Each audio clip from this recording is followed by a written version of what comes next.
Welcome to the Infinite Life, consciousness raising, spiritual transformation. I'm your host, Katische Haberfield. I know that this podcast will open your eyes to both the imaginable and the inexplicable. This podcast is not for beginners, but if you're on your spiritual awakening, or if you have experienced many spiritual awakenings, you'll find content here to delight and to inspire. We cover everything from past life regression through to hypnotherapy sessions, exploring consciousness in forms such as comets and in other dimensions. We speak to those in the afterlife, and also we rescue ghosts. We also speak to interesting and fascinating individuals, spiritual entrepreneurs, and authors and poets as well. Thank you for joining me. I appreciate you supporting this indie podcast. Don't forget to follow us on Apple Podcasts and share with a friend. Thank you so much.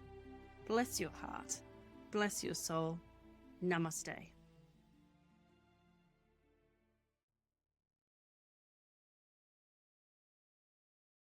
What next best step can you sense that precious intuitive voice, your higher consciousness voice?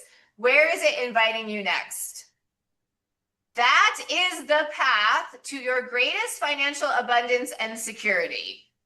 It is following that higher self guidance, just as it is with the emotional part. It's the same thing.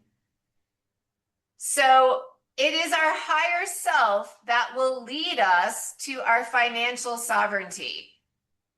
It is not anything external.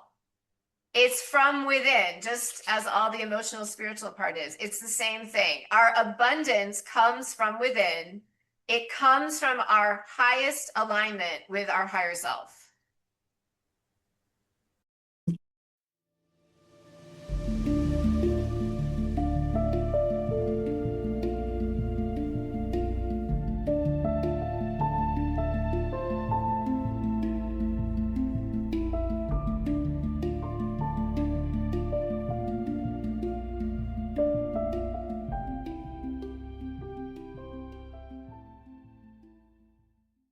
Welcome back to the Infinite Life podcast with me, your host, Katische Haberfield. This week, I am very privileged to have a new friend to my world, Dr. Tassel Faith Shanebrook.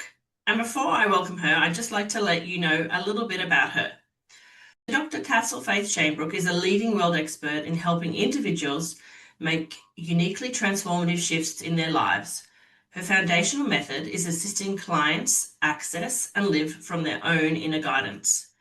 As a licensed doctor of psychotherapy with 2 master's degrees, Dr. Tassel brings a high level of clinical education, and as a certified hypnotherapist, certified Kundalini yoga instructor, Reiki master, and shamanic practitioner, she employs powerful metaphysical modalities.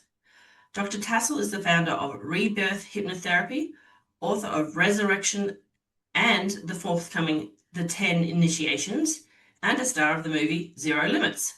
Dr. Tassel is the CEO and a visionary of You Are Your Own Hero and was named a thought leader by the LA Tribune. Dr. Tassel, welcome to the show. Thank you so much. It's an honor to be here.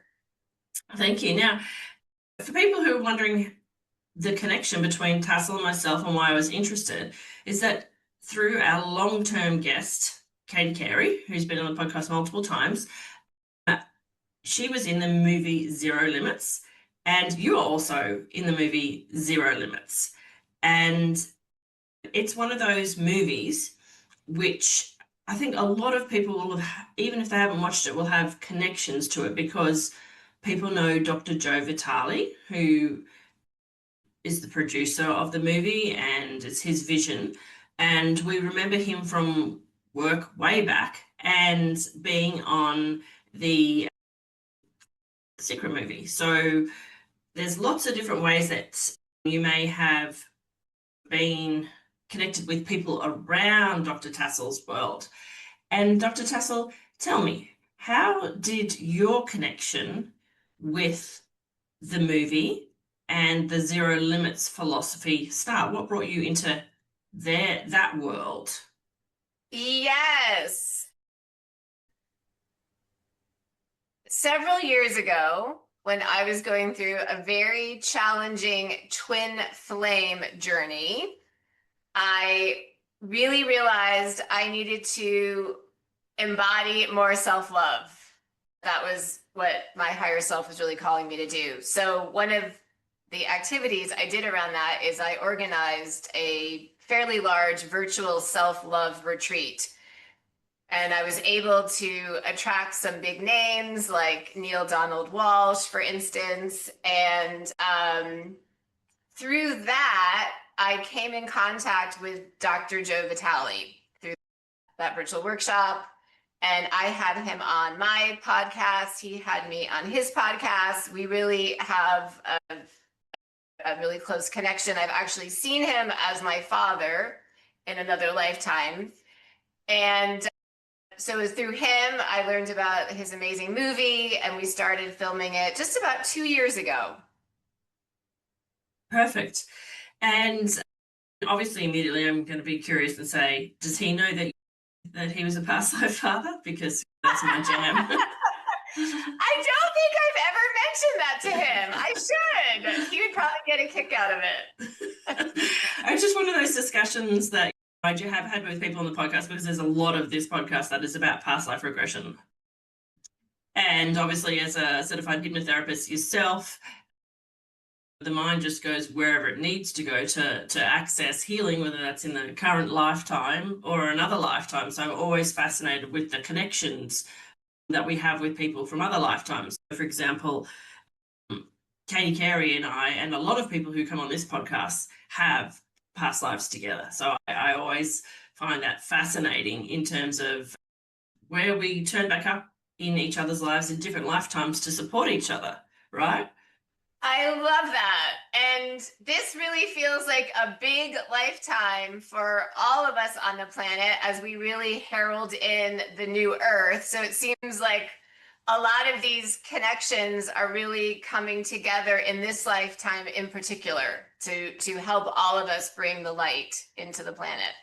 Absolutely. And I know that's one of the things that you're passionate about, is people supporting each other. And a lot of people may have listened to case studies and things that I've done with people and clients where we've been helping people overcome negative karmic influences, where the mind has said, I've done wrong by this person, I need to go back and I need to help them heal by doing a different role in their lifetime. But there's also positive karmic influences. And what I see from the work that you're doing in the world is that you're bringing together people who have potentially been karmically connected to support and raise each other. So it's a different kind of I wouldn't almost use the karmic word, but it's a very positive influence to say, I'm coming in, you might think I might be somebody right in the background in this lifetime, but if you notice that connection, you notice that spark, then I might zoom right in and come and step right into your world, which is just a different focus for people to focus their mind on, that they can actually call in support that they never imagined was there for them, right? Yes, I'm really glad you're bringing this up. And actually, I'm getting chills with what you're saying, because I think it's really helpful to maybe normalize what can be part of our spiritual journey, which is often a long period of isolation. So I call it a spiritual hermitage, when spirit is saying, you're with me now for however long it takes to help you deeply come back to your higher self and really embody your higher self. So a lot of us as light workers on the planet may have experienced very lonely periods of our lifetime on the planet. And what I've seen happen is that often when we have come into that embodiment of our higher consciousness, that spirit kind of lets us come back out into the world again so that we can connect with other light workers. But often as light workers, we are strategically distributed throughout the globe. So we still can find ourselves being possibly somewhat alone in our region. So I just want to, and what's really always on my heart, because I have felt very lonely in this lifetime on my journey is to bring us together as much as possible. Yeah, perfect. And I know I haven't attended one myself, but I know that every Wednesday, I think it is, maybe it's Wednesday in Australia, you do the miracle hours. Yes, yes. Can you explain to people who are listening, what is that? And because I can explain, I went to one that the greater group from the movie hosted, but as I haven't had a chance with yours yet, what is a miracle hour? Yes, it's such a pure place to come together. It's completely free. So I just love that energy of it as well. We're not selling anything. You don't have to buy a ticket. We come together and we pray together as brothers and sisters on the planet. And the idea is from Lynn McTaggart, who is an incredible spiritual person in her own right. And she started off her career as an investigative journalist. And she wrote a book called The Power of Eight, where she researched how are people creating miracles? What is the science behind it? She has a very scientific orientation. And what she found is that small groups of people, intention groups, with an ideal number actually of 8, I think it's about 6 to 12 is the range. People coming together in these types of small intention groups and praying and visualizing together. She has documented so many miracles in the book, and that's what we're experiencing in the Miracle Hour. So that's what we do. We come together, I put people into breakout rooms, so there's a smaller group of people. People share the prayer or miracle that they're holding for themselves. And then together we pray on it and we visualize it. And another really beautiful aspect of this work is people are really tuning in to their own intuitive, psychic, metaphysical gifts. So as we pray and envision, people are having more clairvoyance, more clairaudience. Sometimes all of the people in the group may see the same vision for the person that we're praying for. So it's really fun. It's really powerful. And there's something just so pure and beautiful about us as humans coming together to pray together. And from a psychology perspective, with your psychotherapy practice, tell me about what you know to be true when somebody is seen and heard. What does that do for their own perception of self and how they show up in the world? Oh, what a beautiful question. It's everything. I could almost start to cry. What you just said, what ideally a therapist, counselor, healer can offer to someone is exactly that, to be seen and to be heard. And for so many of us in our society, we have been so turned away from ourselves, from that sacred relationship with ourselves and our higher self, our higher consciousness. So I see an external person holding space, seeing and hearing a client as a bridge to shore up that person's confidence, that person's sense of themselves, to help them further connect with themselves so that they can see and hear themselves ultimately. That's the ultimate goal. And I guess that is really important for people, because when we go through struggles, you lose that sense of self-confidence, don't you? I know I think my story is a little bit similar to yours in that we both have raised children by ourselves, both ended up single mothers, both went through rather difficult divorces, but came out on the other side positively. In those moments where you can tend to go down into despair just because you're like, I'm a good person. I thought they were a good person. We created miracles, called children together, but we were destructive as well together. We weren't the match. I wanted to be that person for them. They wanted to be that person for me, but we were terrible together. Otherwise, we wouldn't be getting a divorce. You can lose your own sense of faith in yourself, can't you? You can just go, what the heck? I thought I knew myself. I made this choice. It's from Eat, Pray, Love, where Elizabeth Gilbert says, I chose this marriage. I chose the dress.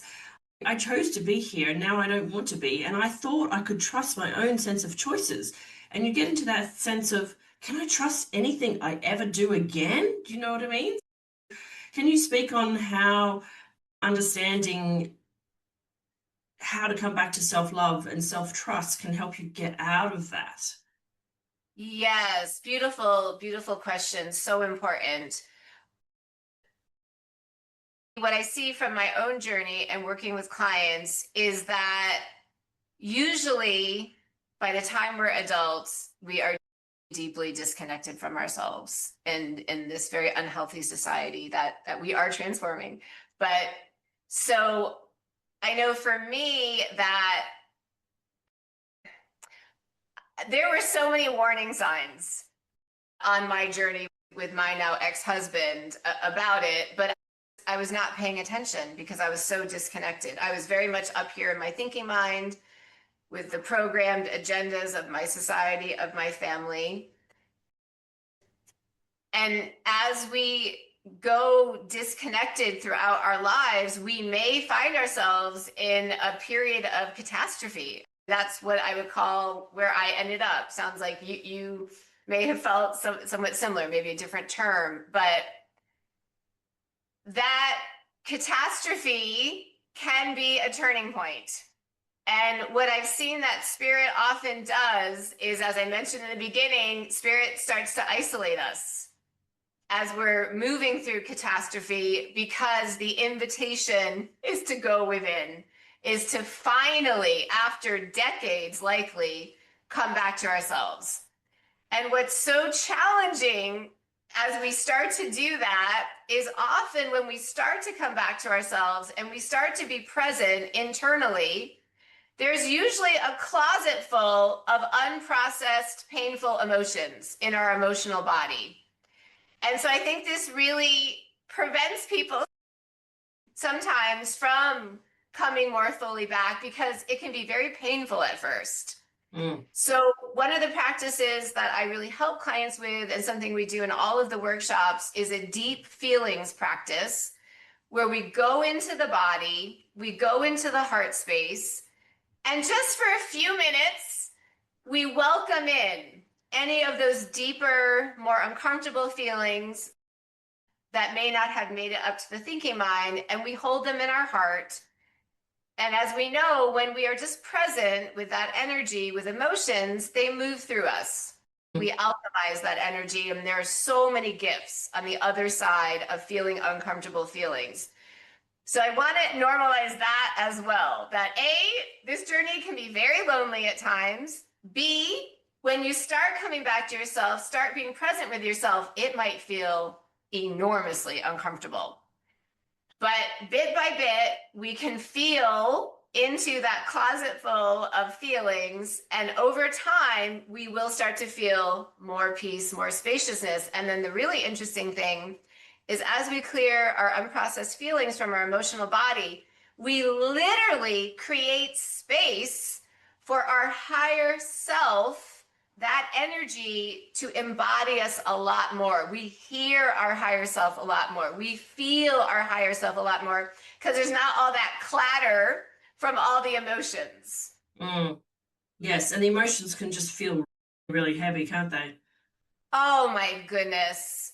It's a lot. I really feel the most courageous thing a human can do is to feel those uncomfortable feelings. And we want to just so honor ourselves when we are able to do that. I believe it's the hardest thing a human can do. And we see how our societies usually are set up to distract us from that very practice. Almost everything we do is around distracting, numbing, minimizing. So if anyone ever asked me, what is the number one practice I could do to change my life? I would say, feel your uncomfortable feelings. And yes, for the men watching, that also gives you permission too, because I know as a mother of two boys that it's uncomfortable to watch young men go through emotions. and you want to fix it. And it's a practice in itself of allowing somebody you love to express their anger or to express their sadness or express, how they feel, especially around forbidden topics, which are politics, sex, and religion, and money. I know that has been one of the big things that, as I've been going through life, I haven't repartnered, unlike I know you had an opportunity to repartner, but so watching my children go through, probably a little bit behind me, some of the emotions that I'm feeling. I know recently my son had an experience with feeling very loud emotions around money. And it caught me off surprise because I was like, wow, I've tried to shelter him from this so that he wouldn't experience it. Yet it's just so obvious. You've got to allow him to be angry. And he did say to me, Mum, I'm allowed to be angry about this. Yeah. That is so great. What a blessing that you are so helping your precious boys feel their feelings, the uncomfortable ones, the taboo ones, maybe historically in our culture, like anger. What I've really seen in my practice is that when we don't feel into the anger, it can really become depression. And when we give ourselves full permission to fully feel anger, rage, hatred, we alchemize it into power. It becomes our empowerment. So feeling anger is amazing. It's so profound and powerful. I know that anger is probably where I started back after my divorce days. I was angry and I was sad and I was very down on myself. I had a shaved head, like I shaved my hair off. I had a Britney Spears moment, so to speak. That's awesome. My initial journey was, I hate you, you're ugly. You caused this failure in marriage. Look what you've done. Oh, that feeling towards yourself? Yeah. Okay. I had to start with Louise Hay's kind of work of stopping, putting a stop sign in the front of the mirror, basically in my mind, so that when I would look in the mirror and go, you're ugly, I would stop those sentences from forming. So for me, it was like this intense period of anger. And then now when the anger arises, it's like such a foreign emotion because I've worked through so much of it that it's, no, don't shove it back down. You're allowed to feel anger. You're allowed to also feel surprised to have that anger. But sometimes it roars out of you. I got so angry 2 days ago that I actually roared like a lion and I almost lost my voice. I was just like, just roared out of me. And I got so shocked by it. But it was like, okay, that came from the depths. And that was anger in my own private space. But it roared out of me and it was linked to a past life, but it was a current life trigger. But yes, you have to realize, don't you, that there are people that can help you with those emotions. And there are lots of different tools. Also, if you've tried one thing and you've got to one level of emotion, there's other tools and other people that can help you with other levels. So where I was going to bring that into was, tell me about the shamanic side of yourself and how you got into that in this lifetime. Because usually I find shamanic practitioners have got a past life connection to shamanism. And perhaps how, because I haven't done the shamanic side of your work yet, how you use the different connections with the spirit animals to help with the emotions. I'll let you take it from there. But yeah, I'm really curious about that side of your work as well. Yes. I just so deeply resonate with the shamanic way of life. And I have been a shaman in other lifetimes, so it has always felt really familiar. And to me, what shamanism really means, and I think we could say this about most indigenous cultures, is it's just a connection to the spirit world and a connection to the natural world. And I think that's where we really can find the deepest healing outside of the man-made egoic world, of course. And some of the aspects of shamanism that I love are that, first of all, everything has meaning. Everything is a sign. Everything is spirit communicating with us. So whether we see a certain animal or a number or a license plate or someone sharing something with us, that it's all the universe, it's all spirit communicating with us. So it's just very beautiful. Everything has meaning. And one of the things I really like to do in the workshops here, we're actually in the Miracle Barn where I hold a lot of the in-person workshops, is I like this word undomesticate. To undomesticate ourselves from the more man-made 3D egoic world. And I share some of the practices that I use to do that, just to, again, help us connect more deeply with the spirit world and with the natural world and with ourselves and some of those deeper emotions. So these practices could be, for instance, being naked more often. I find that practice can really help me tune in more deeply to the spirit world, to the natural world, to myself. Eating with our hands, eating with our fingers, that tactile sensation. It's also it's very helpful for satiation. You tend to feel more full after you eat with your hands.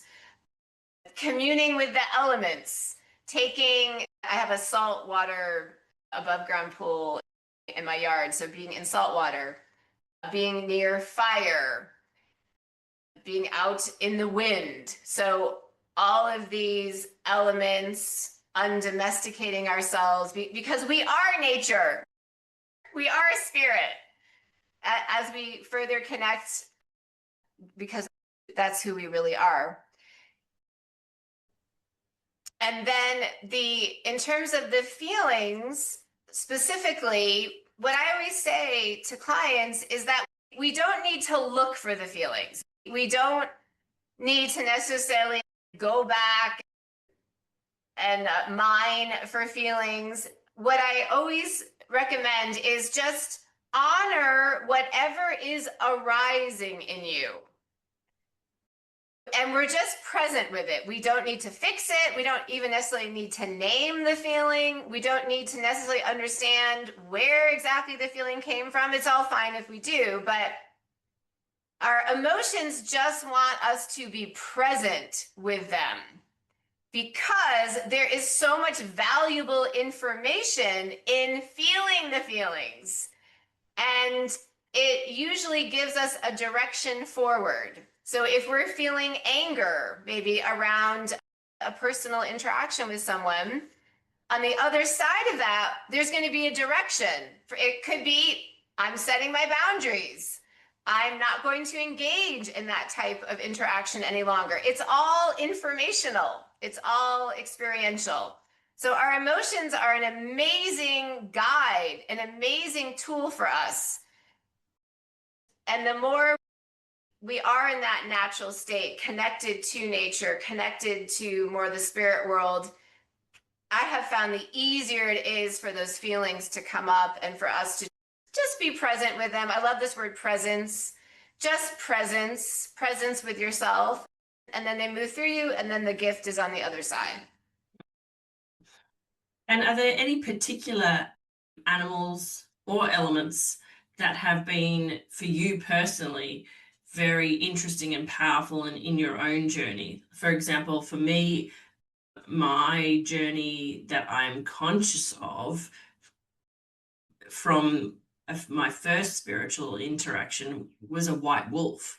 So I was just wondering what animals or elements came up for you in your journey. Yes.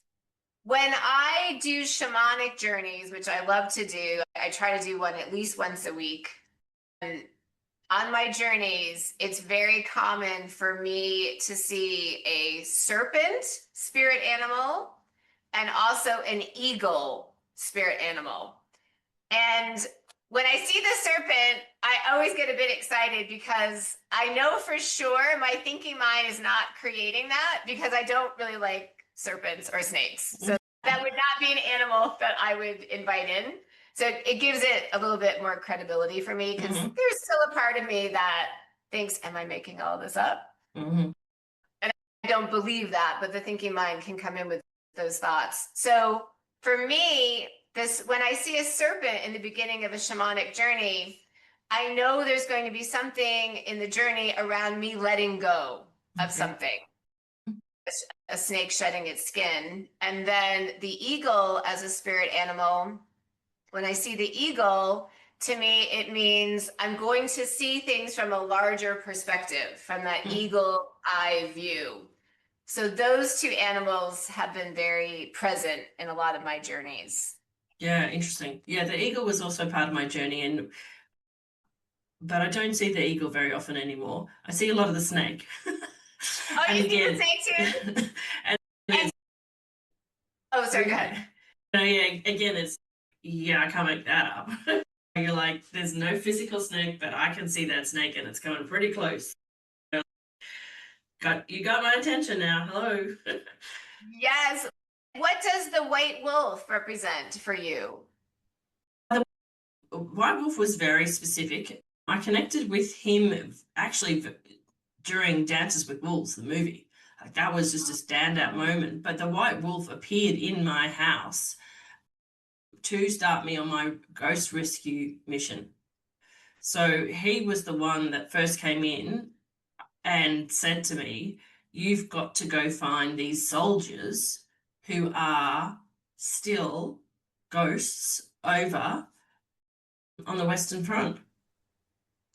And he told me the names, and that started me on a 5-year journey of being a ghost rescue person. Oh, wow. Helping those souls pass. Yeah, so for me, in my house in Brisbane, and they're in Flanders, yeah, being able to use my tools to connect with their spirit, connect them to the angels, cross them over, and then find out what their journey is. Yeah. And to me, that was like, what's that got to do with a wolf? But that he was the one that came in. That was my connection, yeah.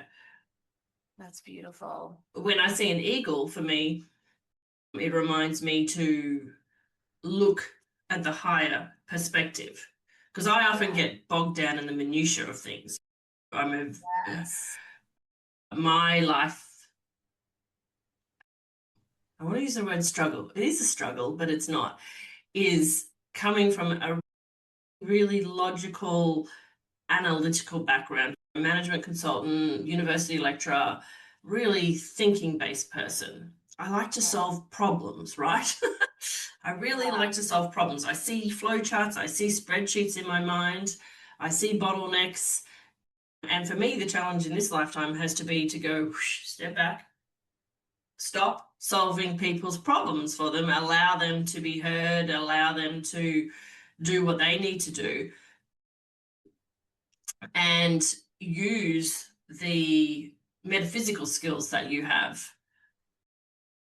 which is where the psychic vision comes in, all the clairs, the channeling and that sort of stuff. But it's like sometimes your brain is split into half and you've got to go, stop using that side. The miracles is in the other side, right? Yes. My guidance always says, Tassel, stop thinking. Stop thinking, stop thinking, stop thinking. Just come back down here with us, with the quantum field, the higher knowingness. About what you said, are you familiar with the terms North Node and South Node in astrology? Because I'm wondering for you, do you know what yours are? I did, but it's gone out the window because I did a lot of Western astrology study and then I shifted into the Vedic. Okay, yes. And they don't use those terms in the Vedic. And so recently all of my work has been in the Vedic. So I did know. I'm fairly specific in that I have got a unique birth date. On Christmas Eve, 9:05 p.m. on Christmas Eve, which was intentional because I always joked I'm best friends with Jesus because I was born on Jesus' birthday, basically. And actually, I actually had a significant amount of work to do with Jesus spiritually in this lifetime, based on a lifetime when he was incarnated. So it was a birth date chosen on purpose. But the rest of the astrology stuff from the Western perspective, I've forgotten. Like when you study something so much, because it's what got me onto part of the analysis for me of what is going wrong with me in my love life. I was like, there has to be something in my astrology that's telling me what's going wrong. And so I did look at all of that sort of stuff, and it did point into past life troubles. And that's when I went into past life regression and that sort of stuff. But yeah, I don't remember the specific. Yeah. Often when you said, I have a very scientific linear background, and then it sounds like I'm being invited into a more spiritual, metaphysical perspective. I wonder if that is shown in your south node to your north node. Yeah, I do remember one of them was Taurus because it's the same sign as my dad, but I don't remember what the other one. I used to have all the printouts, and they used to sit beside me, and and then I had to just let that go. I had to let that go. But the Vedic stuff was very interesting for me because that was with Lalitha, who was in the movie as well. Lalitha and I did some work. Oh, Donatella, Lalitha. Yeah, Lalitha Donatella Reback, yeah, from the Zero movie. Yeah. I did 2 bits of work with her, and the most recent bit of work was about a year ago when I said to her, Lalitha, what is going on with my money situation? And she said, let's look at your Vedic birth report. And she said, you're here to heal your ancestors. You came in with this money bottleneck specifically to heal the ancestral. And I'm like, I've been doing that. What else have I got to do? And then we started doing some of the Vedic remedies. And that has been very powerful. But I guess linking back to the work that you do as well, and the link back to the movie, is that Lalitha gave me a lot of remedies, but it dovetails really well in with the Ho'oponopono prayer. Because as you're doing that ancestral work, so much shame comes up, so much emotion, so much grief. And sometimes it can be overwhelming. And I would wake up in the middle of the night crying and just have to chant the Ho'oponopono prayer because there was nothing else. It's, okay, my subconscious mind has been processing some trauma there in the night. I'm woken up crying for what my logical mind would say, no reason at all. I'm devastated right now. It's the middle of the night. I don't want to go into a panic attack, which was my old anxious way of being. I would spiral into a panic attack. And the Ho'oponopono prayer helped me to just repeat over and over again, I love you. I'm sorry. Please forgive me. Thank you. And then I would add in namaste, bless your soul, bless your heart, and just keep going and going until I would fall asleep. But the ancestral work has been really powerful for me in the last 6 months. And I think a lot of people don't really realize that. And this would come in, I would assume, in your shamanic work as well, is a lot of people, I think, if I'm going to be stereotypical here, a lot of white people like me and you look at themselves and go, I'm not from Asia, so I don't have ancestral rituals. I'm not a Native American Indian. I'm not from one of these cultures where we have a mantle and an altar and we have rituals and traditional practices for the ancestors. I don't even go to my parents' or my grandparents' graves. Like, it's just, they were there, they annoyed me, they loved me, they left me some money, they died. And then that's where the Western culture leaves it, doesn't it? Like in Mexico and in other countries around the world, they go, no, your relationship with your ancestors didn't stop when they died. and your DNA is comprised of ancestral links that are impacting your life. And what I found really powerful is that journey of self-love is understanding that DNA connection with your ancestors. Does that kind of ancestral work come up in the work that you do as well? Yes, I'm so glad you're bringing this up, because for me, it's been more recent as well, my own ancestral work and incorporating it with clients. And to your point that in Western culture, it's so individualistic that I think, as you said, most of us may not really fully understand the energetics of our ancestral lines on our current lifetime and what we may be working through. And the way I see it is that for so many of us as light workers, we are the ones who came in to interrupt the line, to break the patterns, and to feel everything that has not been felt in the line for thousands of years. Yeah. So I think that's why this time period for you, for me, for many like us has felt so intense, because we're not just feeling our own stuff from this lifetime or other lifetimes. We are feeling the feelings from our lineage that have never been felt. And we are the ones alchemizing it. So part of the work that I've been doing in the workshops here in the barn is a deep honoring of all of us as the light worker, as the one who is breaking the pattern, and how challenging that can be. There's no template for it. There's no modeling for it. We're figuring it out as we're going, as we're raising kids and running households. And also at the same time, a deep honoring of our line too. And there may also be anger.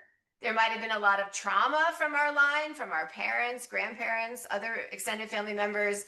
So just honoring all of it, honoring all of it. And that I see us, we're all the endpoint of our line, and we carry all of it. We're carrying all of the feelings, also all of the gifts, all of the dreams.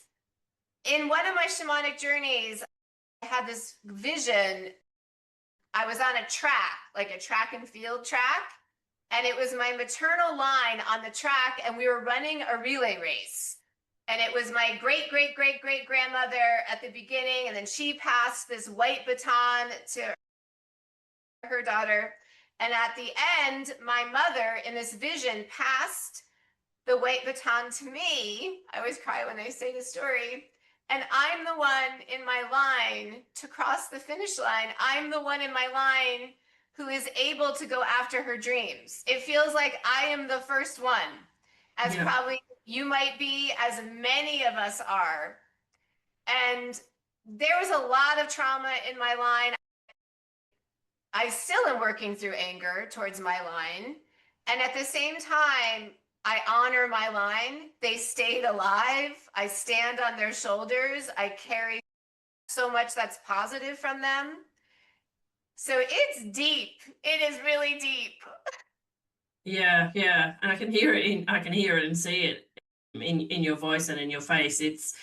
But it's not something that we Westerners have been taught to even consider, is it?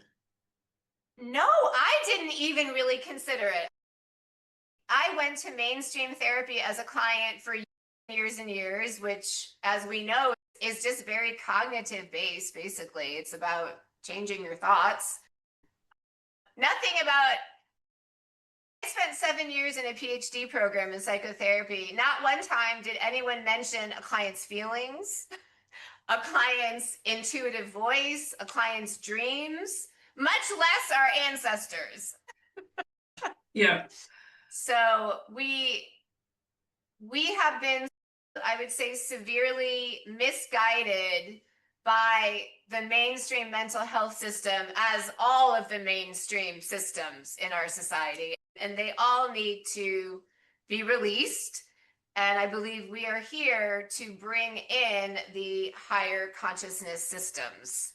Yeah, absolutely. Absolutely. And I think that that's what I see that is so powerful with men who step up to do the work in any way, shape, or form at the moment, is that especially middle-aged men. I see it in my own male friends. I lost a friend from university to suicide. He drank himself to death. I can speak to him in the spirit world now and understand a bit more of his journey, but I was devastated, absolutely devastated when I found out that the way that he died, because I was like, what is going on? Like, my vision of him was just so shiny. Every time I was around him, my world was lit up with happiness. Yet he went on his paths and made decisions that caused mistakes and marriage breakdown. And it ended his world for him. And I have other close friends who are really chronically struggling with depression and alcoholism and all of the things at the moment. And you can't just go around and hug all your male friends all of the time. They've got to go on their own journey. But what I see is the power in a middle-aged man going, it's not okay. I'm not okay. And realizing that it's not just about the weight that they've had to carry in this life, right? But it's about their ancestral, it's the burdens. We women have had a lot of burdens as well, and that's a whole separate topic. But I think society as a whole has ignored this burden that the male has had to be the fighter, to be the warrior, to be the angry energy, to be the protector. And what are we seeing? We're seeing epidemics of domestic violence because the male turns that around and goes, rah, I haven't processed any of that. None of my ancestors have. I have lineages of myself and my ancestors who haven't crossed over. And then they just direct that anger and shoot people and murder people. And what's at that inner core? A very sad inner child and a very sad DNA of lineage of men going back way past the Vikings and beyond, that were taught only one way of being, and that was rage and fight and war and conquer. I've been that in many past lives that I've had to discover as a Viking. And the more men that can step up and step into a safe space, if they don't feel safe to do that and express that emotion in online, to actually take themselves and get on a plane and come to your barn tassel and work with you, or whoever is safe to them, because I don't think we really know who we feel safe with energetically to do the energy work until we connect with them. You get this sort of a feeling and you go, that's my person, and it'll make you cry, or you'll make you laugh, or you'll see a vision. But I would just like to say to any of the men that are listening, it's not shameful to do the work and to sit down and be present with your emotions. It's critical. Please save yourself so you don't have, you don't end your life like my friends. Please save yourself. The world needs you to save yourself. I couldn't agree more. And it's an epidemic with men and with women too, but even harder for men in our society to feel their feelings. And I literally see it as the foundation for all the troubles in society is not being present with our feelings. And as you said, that anger, it's there. If we're not present with it and alchemizing, it can come out in violent, destructive ways. What I have seen with my beautiful male clients is the ones who really, who maybe the word is vulnerable, are vulnerable enough to love themselves, are the ones who really turn things around. I just was working with a male client last night and we were doing some inner child work, and I invited him to speak directly to his inner child, anything he wanted to express. And he was so loving to himself, to his younger self. He was so loving, and he gave himself a hug. And I was just struck by how open this client was to loving himself. Mm. And how sadly in our Western culture, especially for men, the opposite energy orientation has been taught to them, to self-deprecate, to dishonor themselves, to belittle themselves, to stuff down their emotions. So one of my favorite energies, words, is honor. So just inviting men, women, all of us to deeply honor yourself, to deeply honor your inner child, to deeply honor all of your feelings, because our society can be so profoundly dishonoring. And I think that's one of the energies we can really bring into the 5D new earth, is this energy of honoring, starting by honoring ourselves. Yeah, absolutely. And I think too, one of the things that we have to still be, and you spoke of it earlier with boundaries, we have to be aware of is that whether you're a male or whether you're a female, you need to be feeling safe in your relationships. And you do not need to mend a person. You can help them find their person to mend or heal with.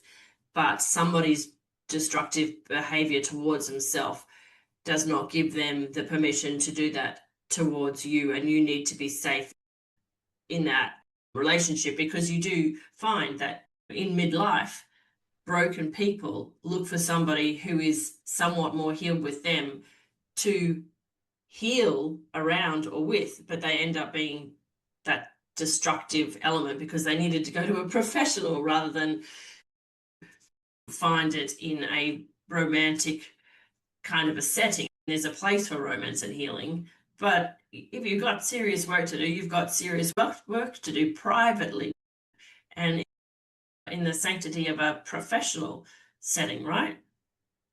Yes, that is one of the things I see so frequently with clients, is that they are focused and often drained relationally, whether it's a partnership that is not really aligned, whether it's a parental relationship, someone at work. We want to be so protective and territorial about our energy, our time. If something is taking up a lot of space up here in our thinking mind, we're ruminating about something, it's got to go. It's got to go, because it's preventing us from tuning in to our higher self, from getting those divine downloads.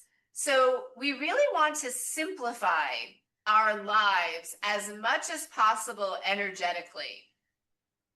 And we really want to center the relationship with ourself and our higher self above all, because that's where all the treasures are. That's where we're tuning into the quantum field. We have all the divine intelligence.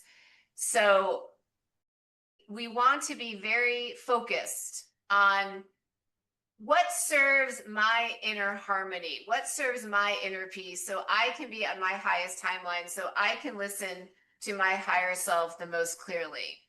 And I think that people sometimes miss, and I caught it with my own words when I said to you, I haven't, repartnered, but also it takes a strong person to stay single when the world tells you that you need to be in a relationship.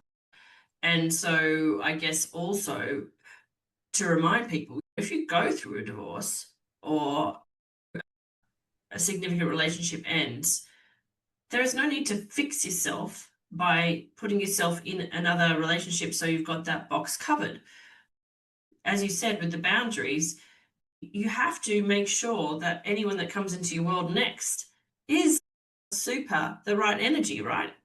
You've got to protect that space. Absolutely. And I do think it really serves us to spend some significant amount of time. It could be a matter of years. In my case, it's been about 10 years alone, because we're not alone. We're connecting with all the aspects of ourselves, including our higher self, and just as an example, I've mostly been alone over the past 10 years. I had a twin flame relationship, but he lived in Canada and I lived here, and he did commit suicide a few years ago. That's a whole nother story.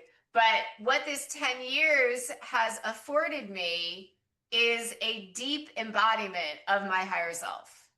And I wouldn't trade that for anything. That is the best relationship we can have.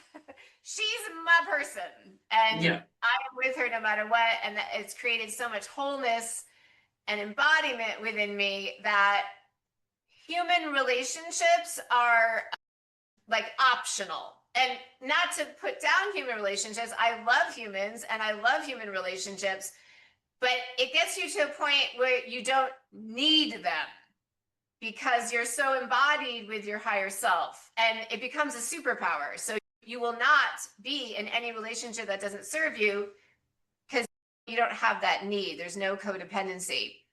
And something that has really come into further clarity for me, particularly on my financial journey, which was something that I struggled with for most of my lifetime. I came into this lifetime to heal that. For me, and my line sounds very similar to what you expressed, is that it's actually the same process. So emotionally, we want to come into union with our higher self, and financially, we want to come into union with our higher self as well.